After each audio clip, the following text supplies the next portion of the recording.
Assalamualaikum warahmatullahi wabarakatuh. Jumpa kembali di channel Keluarga Misterius. Channel ini menceritakan tentang kisah-kisah misteri. Pada kesempatan kali ini, saya akan membawakan kisah misteri yang diambil dari Facebooknya Idar Ismail. Di dalam kesempatan kali ini, saya akan menceritakan kisah nyata beliau. Dan sebelum masuk ke ceritanya, seperti biasa, nama dan tempatnya sudah kami samarkan semua ya, untuk menjaga privasi pihak yang terlibat di dalamnya. Tak perlu lama-lama, mari kita masuk ke dalam ceritanya. Pada kesempatan kali ini, saya akan membawakan kisah misteri yang berjudul Suara Siksa dari Alam Kubur. Seperti apa kisahnya? Mari kita mulai ceritanya. Pagi itu tersiar kabar bahwa seorang wanita sepuh yang bernama Ina Timpah meninggal dunia. Hidupnya yang sebatang kara mengundang simpati orang-orang sekampung, karena saat itu tidak seorang pun anak tinggal bersamanya. Maka para tetangganya lah yang berinisiatif untuk mengurus segala keperluan jenazah. Orang sekampung banyak yang berdatangan melayat, membawa sedekah yang berupa barang konsumsi dan juga uang. Tidak terkecuali kami 3 sekawan Idar, Aris, dan Fitra. Kami datang ke rumah duka sekedar membantu-bantu melakukan pekerjaan ringan. Waktu itu kami bertiga telah memiliki sebuah rencana yang hanya kami bertiga yang tahu.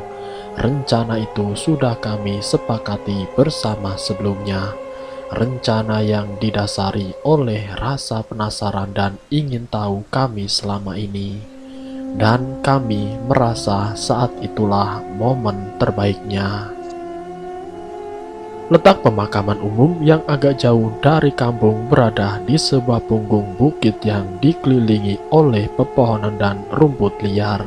Hal itu membuat orang merasa takut bila tinggal berlama-lama di tempat itu. Apalagi bila ada seseorang yang baru saja meninggal dunia di kuburan di situ. Jenazah baru saja selesai dikebumikan, orang-orang sebagian sudah pulang karena hari sudah menjelang sore. Tersisa beberapa orang famili terdekat dan tetua kampung yang masih duduk membaca surat Yasin dan Talqin.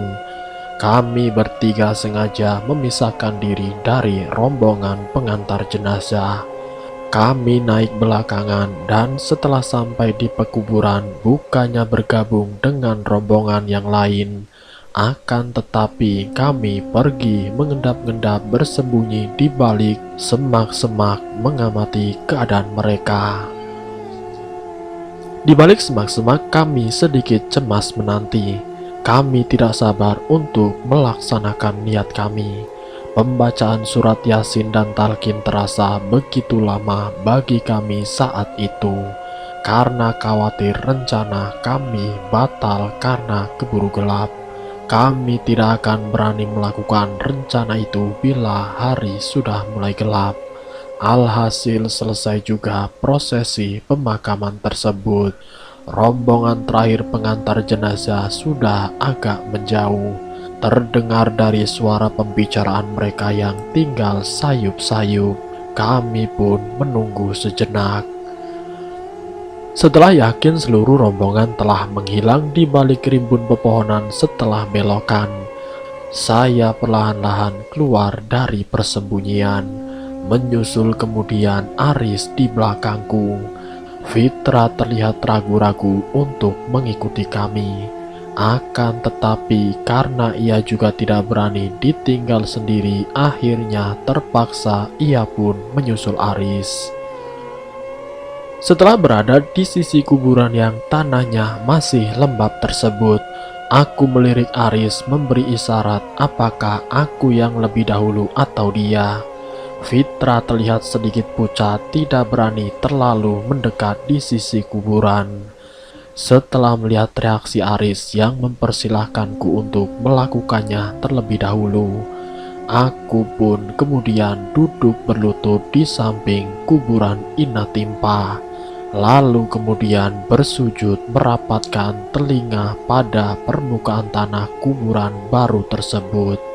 Aris pun kemudian mengikuti apa yang kulakukan. "Kau dengar?" Aku berbisik kepada Aris yang dijawab olehnya dengan gelengan kepala. Hal itu beberapa kali kami lakukan, namun apa yang kami cari belum juga terdengar. Aku kemudian berpaling kepada Fitra yang tampak ketakutan berdiri di belakang kami yang lagi berlutut. Muncul kemudian niatku untuk mengerjainya. Sekilas aku melihat untaian bunga yang dikalungkan pada kayu nisan. "Sini, dengar, supaya tidak penasaran lagi," ajakku kepada Fitra. "Enggak, aku takut," jawab Fitra.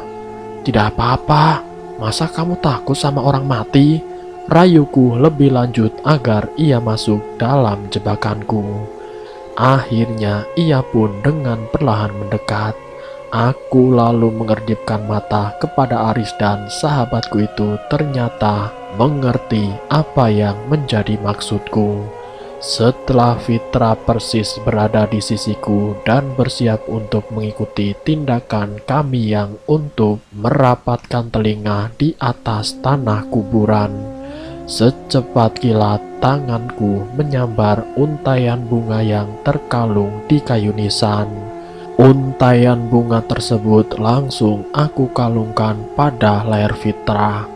Hampir bersamaan aku dan Aris berlari sekencang-kencangnya meninggalkan kompleks pemakaman tanpa sedikit pun menoleh ke belakang.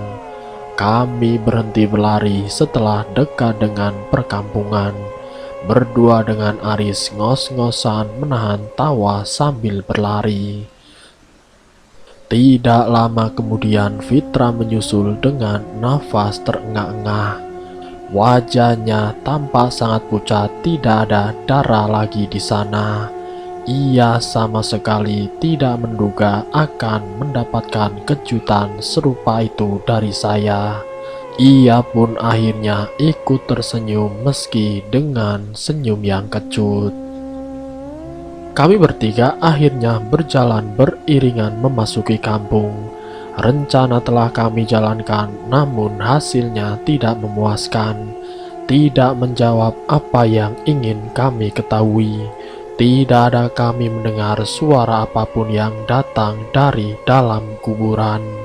Sebelumnya kami penasaran dengan cerita yang kami dengar dari orang-orang, bahwasanya orang yang baru saja dikuburkan ketika suara kaki pengantarnya sudah tidak terdengar lagi, maka malaikat akan datang menanyai di dalam kubur. Di dalam kubur tersebut bisa saja ia disiksa oleh malaikat bila si mayat tersebut ada melakukan dosa. Dan selesai. Itulah kisah nyata yang dialami oleh beliau. Semoga kisah ini bisa menjadikan pembelajaran untuk kita semua. Ambil sisi baiknya dan buang jauh-jauh sisi buruknya. Terima kasih untuk kalian yang sudah mampir di channel kami. Jika kalian tertarik dengan video kami, silahkan tekan tombol like, share, dan komen. Tekan subscribe untuk mengikuti video-video kami yang selanjutnya. Wassalamualaikum warahmatullahi wabarakatuh.